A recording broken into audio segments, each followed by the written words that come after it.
kukhona izimo ezidaliwe ukuthi sidlule kuzo ukuze kube izona ezikhulumayo ezimele sisazobhekana nazo kusasa.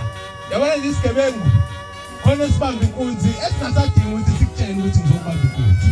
Kodwa ekukhuluma izika ezila kusona masineqhide, masinamathatu, masinjani, utshelwa yilesi simo esiyisona ukuthi bamba isikhoma sakho usiqinise kungakasho lutho.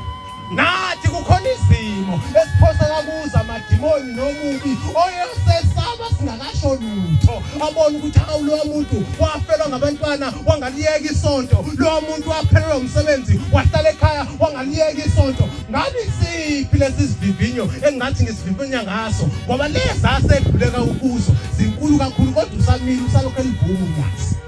Khona izimo ezinjalo kabonke. Manje ngithe sesikhumbuzweni senkosi yesibili. Siyayikhumbula ngezenzo zayo kodwa bese kusala ukuthi ukusho kwayo sikhumbula nini ngakho.